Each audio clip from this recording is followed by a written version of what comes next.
दोस्तों हम सभी जानते हैं कि 15 अगस्त 1947 को हमारे देश को अंग्रेजों से आज़ादी मिली थी, जिन्होंने 200 सालों तक हमारे देश पर, हमारे लोगों पर राज किया था। दोस्तों इन 200 सालों में अंग्रेजों ने हमारे देशवासियों पर कितना ज़्यादा अत्याचार किया था, आज हम इस बात का अंदाज़ा भी नहीं लगा सकते।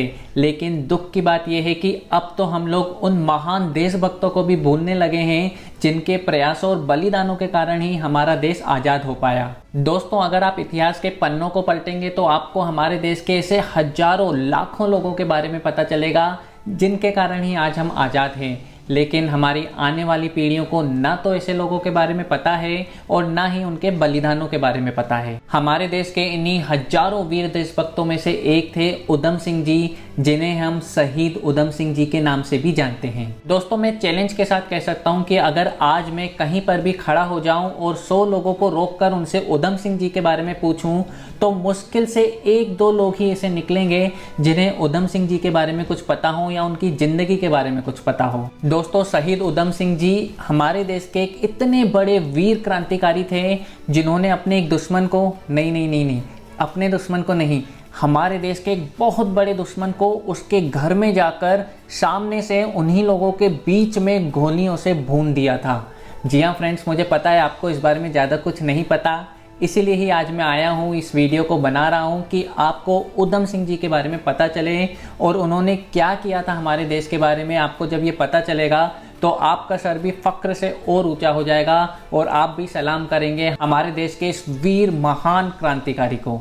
तो दोस्तों आज के इस वीडियो में मैं आपको पूरी कहानी बताऊंगा हमारे शहीद वीर उधम सिंह जी के बारे में, और बताऊंगा आपको कि उन्होंने हमारे देश के लिए क्या किया था और आखिर क्यों हम उनको शहीद उधम सिंह जी बुलाते हैं। लेकिन उससे पहले फ्रेंड्स मैं बहुत ही बधाई देना चाहूँगा रोनी लहरी, सुजीत सरकार और सील कुमार जी को, जो कि फिल्म लेकर आ रहे हैं एक नई हमारे शहीद उधम सिंह जी के ऊपर, और इस फिल्म का नाम है सरदार उधम सिंह। और फ्रेंड्स ये फिल्म रिलीज हो रही है 16 अक्टूबर को अमेज़न प्राइम पर, और इसमें सरदार उधम सिंह जी का रोल प्ले कर रहे हैं विक्की कौशल। दोस्तों मैं उम्मीद करता हूं कि हमारे ये मेकर्स इस फिल्म में शहीद उधम सिंह जी की जिंदगी के बारे में सब कुछ सच ही बताएंगे और उनके अंदर जो असीम देशभक्ति की भावना थी उसके साथ पूरा न्याय करेंगे। तो दोस्तों फिल्म आने से पहले ही मैंने सोचा कि क्यों ना आपको उधम सिंह जी की जिंदगी के बारे में कुछ बहुत ही जरूरी चीजें बताऊं, जो कि आपको जानना बेहद जरूरी है, क्योंकि उसके बाद ही आप सही में समझ पाएंगे कि उधम सिंह जी के बलिदान का हमारे देश की आज़ादी में क्या इम्पोर्टेंस है। तो फ्रेंड्स अगर शुरुआत से बताऊं तो उधम सिंह जी का असली नाम शेर सिंह था और उनका जन्म 26 दिसंबर 1899 को पंजाब के संगरूर जिले में हुआ था। दोस्तों उधम सिंह जी का जो परिवार था काफ़ी गरीब परिवार था, बिल्कुल भी संपन्न परिवार से ये नहीं आते थे। इनके जो पिताजी थे वो रेलवे क्रॉसिंग पर एक वॉचमैन की ड्यूटी करते थे, और फ्रेंड्स उनके जन्म के 2 साल बाद ही 1901 में इनकी मां का देहांत हो गया, और उसके बाद इनके घर में सिर्फ 3 ही सदस्य बचे, उधम सिंह जी, इनके बड़े भाई और इनके पिताजी। लेकिन बहुत ही दुर्भाग्यवश 4 और साल बाद मतलब 1905 में इनके पिताजी का भी देहांत हो गया और दोनों भाई ये अनाथ ही रह गए। उसके बाद ये दोनों भाई अमृतसर के एक अनाथालय में गए और वहाँ पर ही इनकी पढ़ाई लिखाई और आगे की जो भी उनकी ज़िंदगी थी अनाथालय में ही बीती। जैसा कि मैंने बताया कि इनका असली नाम शेर सिंह था और इनके बड़े भाई का नाम मुक्ता सिंह था, लेकिन जब ये अमृतसर के इस अनाथालय में आए तो इनका नाम बदल दिया गया और शेर सिंह का नाम उधम सिंह जी रखा गया और मुक्ता सिंह जी का नाम साधु सिंह रखा गया। दोस्तों यहाँ अनाथालय में इनकी ज़िंदगी थोड़ी सी संभली ही थी कि 1917 में फिर एक बार इनकी ज़िंदगी में एक हादसा हुआ और इनके जो भाई थे उनका स्वर्गवास हो गया 1917 में ही।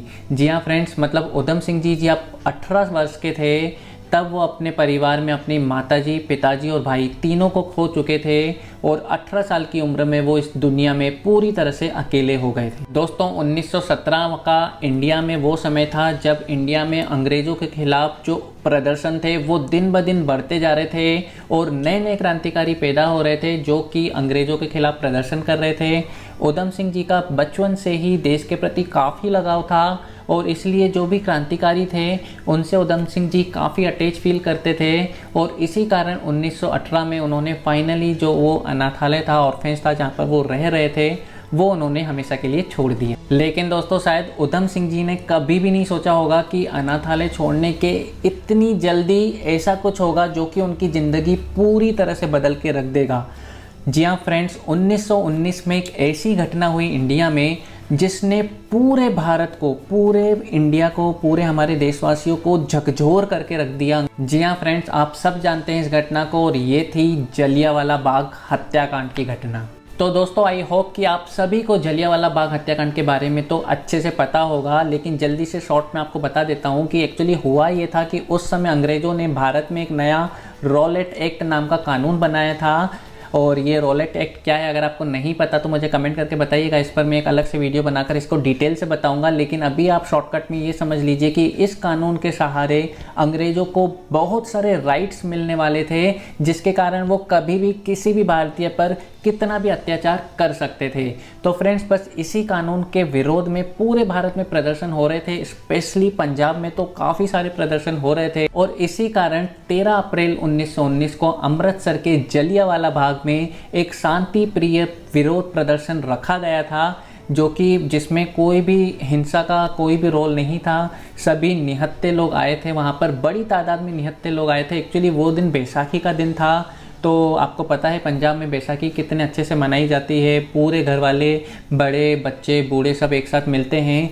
तो जब सब लोग मिले थे और जब सब लोग को पता चला कि जलियांवाला बाग में एक शांति प्रिय विरोध प्रदर्शन हो रहा है, तो सभी लोग पहुंच गए थे उसमें शामिल होने के लिए।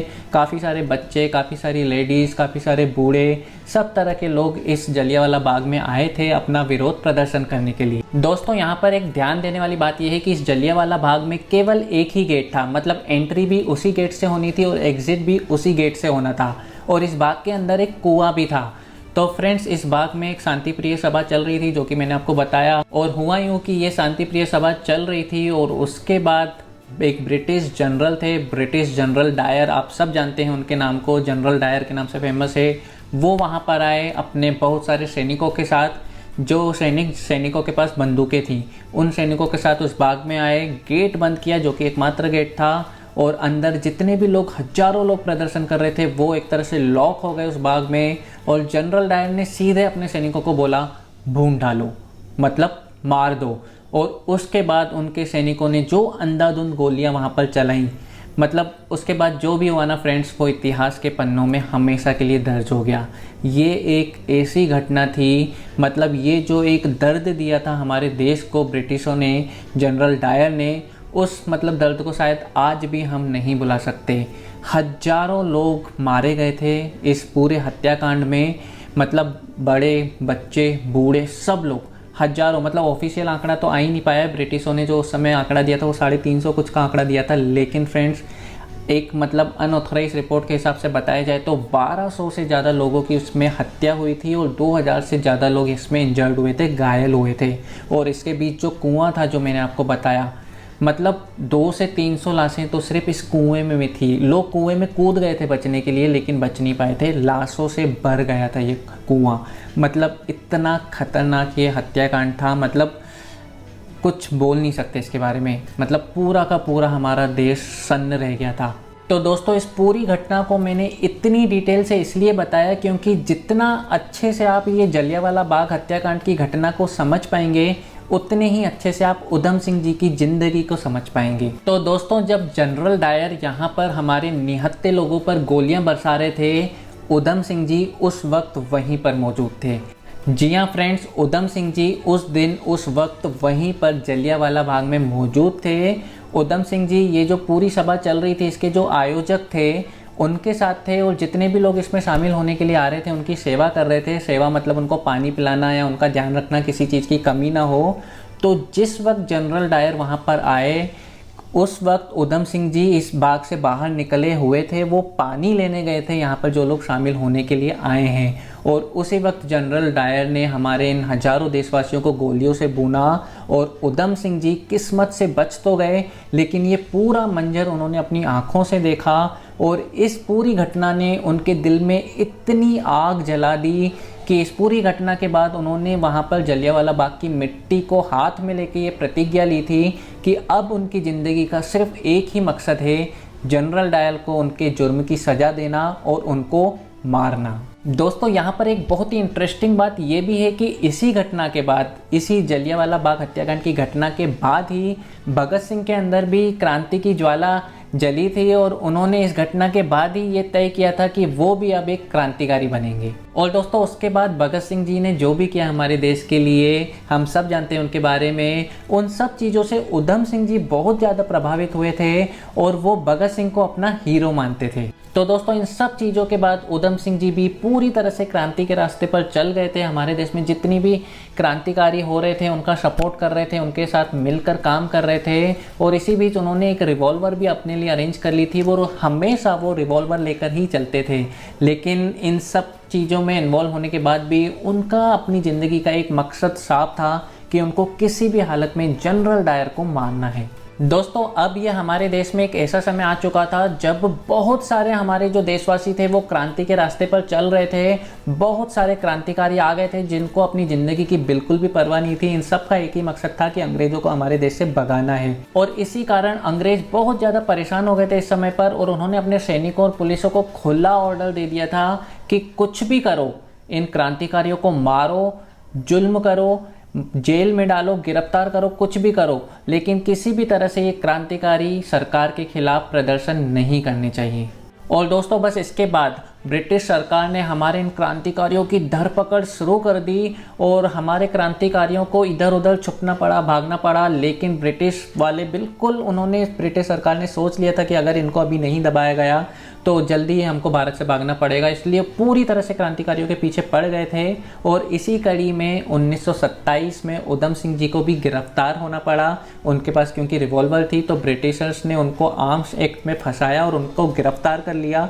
और 4 साल तक, जी हाँ फ्रेंड्स, 4 साल तक उधम सिंह जी जेल में रहे। उनके ऊपर बहुत सारे अत्याचार किए गए और 1931 में किसी तरह वो जेल से बाहर निकलने में कामयाब हुए। दोस्तों इसी बीच मार्च 1931 में भगत सिंह जी को फांसी की सज़ा होती है और ये दिन पूरे भारत के लिए काला दिन होता है, क्योंकि इतनी कम उम्र में हमारे देश के इस वीर क्रांतिकारी को अपनी जान देनी पड़ती है हमारे देश की आज़ादी के लिए। दोस्तों इस घटना से उधम सिंह जी भी बहुत ही ज़्यादा हिल जाते हैं और उनके अंदर की जो आग धीरे धीरे भभक रही थी अब वो पूरी तरह से ज्वालामुखी का रूप ले लेती है।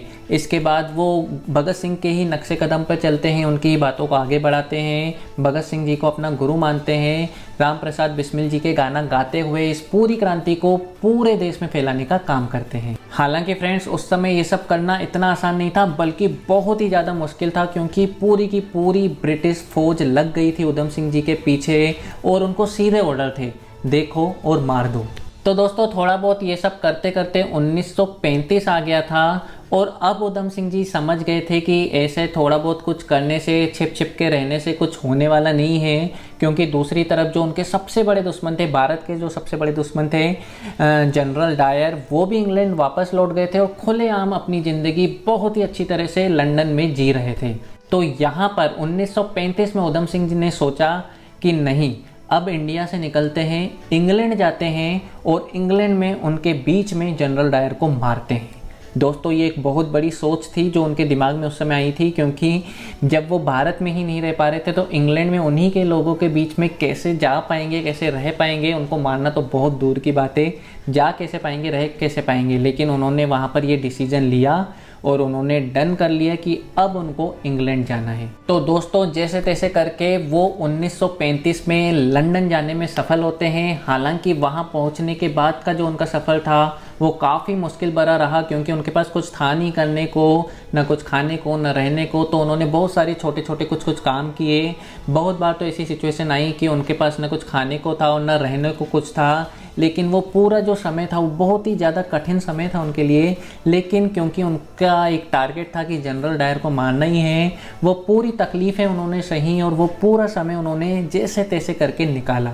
तो दोस्तों फाइनली 13 मार्च 1940 का वो दिन था जब उधम सिंह जो 21 साल से जो अपना बदला लेने की सोच रहे थे, फाइनली उनको 13 मार्च 1940 को वो दिन उनके पास आ गया जब उनका जो ये सपना था वो सच होने वाला था।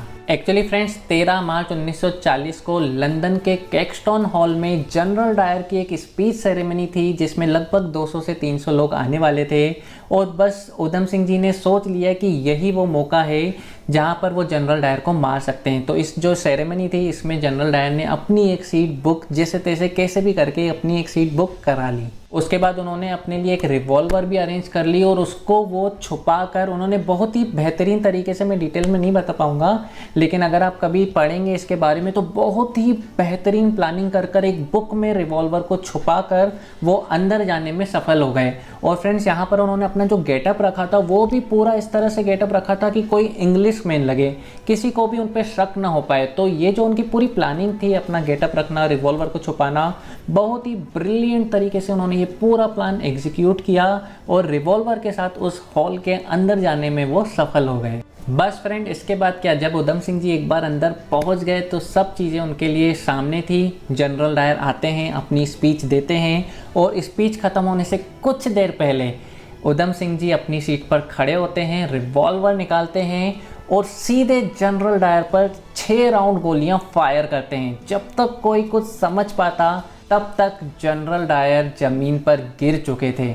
जी हाँ फ्रेंड्स, रिपोर्ट्स में ये बताया गया है कि 2 गोलियां तो उनके दिल के आर पार हो गई और 1 गोली उनको राइट लंग्स में भी लगी और इस कारण on the spot General Dyer की डेथ हो गई। मतलब फ्रेंड्स आप सोचिए कि उस समय क्या नज़ारा रहा होगा जब इंग्लैंड में, लंदन में उन्हीं के लोगों के सामने, उन्हीं के लोगों के बीच हमारे हजारों निहत्थे लोगों के हत्यारे को गोलियों से भूना गया होगा, छलनी किया गया होगा। मतलब क्या नज़ारा रहा होगा।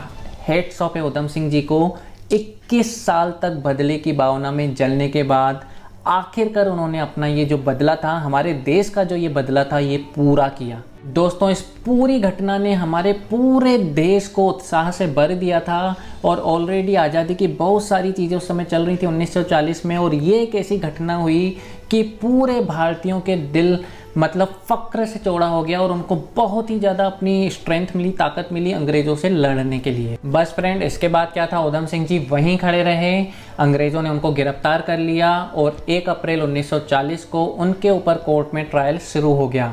और फ्रेंड्स ताज्जुब की बात देखिए, वैसे तो ब्रिटेन में कोर्ट में मतलब सॉल्व होने में सालों लग जाते थे, लेकिन उधम सिंह जी के केस में सिर्फ 42 दिन में उन्होंने 42 दिन में पूरा ये जो प्रोसेस है ना ख़त्म कर दिया, उनको गुनहगार ठहरा दिया, उनको फांसी की सज़ा सुना दी और 31 जुलाई 1940 को उनको फांसी दे दी गई। अब फ्रेंड्स ये जो 31 जुलाई है ना, ये उनका शहीदी दिवस है। अब सच सच बताइए कितने लोगों को पता है कि 31 जुलाई को शहीद उधम सिंह जी का शहीदी दिवस है? किसी को भी नहीं पता होगा। तो यही दिक्कत है, मतलब ये सब चीज़ें हमें पता होनी चाहिए, कुछ होना चाहिए ताकि ये जो वीर सैनिक है, मतलब हंसी खुशी अपनी जान इन्होंने दे दी, इनको क्या पड़ी थी जनरल डायर को मारने की, लेकिन देश के प्रति इनका जो जुनून था, हमारे देश की आज़ादी के लिए जो इन्होंने कसम खाई थी कुछ भी करने को, इन्होंने अपना बलिदान दे दिया। और आज हम इस देश में इनको याद भी नहीं करते, याद तो करना छोड़ो, इनके बारे में पता भी नहीं है हम लोगों को। तो मुझे लगता है ये सब चीज़ें हमारे देश में थोड़ी सी चेंज होनी चाहिए और ये जो जितने भी, इनके अलावा भी बहुत सारे वीर क्रांतिकारी हैं, इन सब के बारे में हमको, हमारे आने वाली पीढ़ियों को पता होना चाहिए कि ये जो आज़ादी में हम जी रहे हैं इसकी कितनी कीमत हम लोगों ने चुकाई है। तो दोस्तों ये थी कहानी हमारे देश के वीर क्रांतिकारी और महान स्वतंत्रता संग्राम सेनानी शहीद उधम सिंह जी की, जिन्होंने इंग्लैंड में जाकर उन्हीं लोगों के बीच में जनरल डायर को गोलियों से भूना और पूरे भारत का बदला लिया उनसे। फ्रेंड्स फिल्मीनिक्स की पूरी टीम शहीद उधम सिंह जी को दिल से सलाम करती है। ओके फ्रेंड्स, तो आज के इस वीडियो में इतना ही। आई होप कि आपको उधम सिंह जी की ज़िंदगी के बारे में ये सब चीज़ें जानकर अच्छा लगा होगा। तो अगर आपको मेरा ये आज का वीडियो पसंद आया हो तो इसे लाइक ज़रूर कर लें और अपने दोस्तों और फैमिली वालों के साथ भी इस वीडियो को ज़रूर शेयर करें।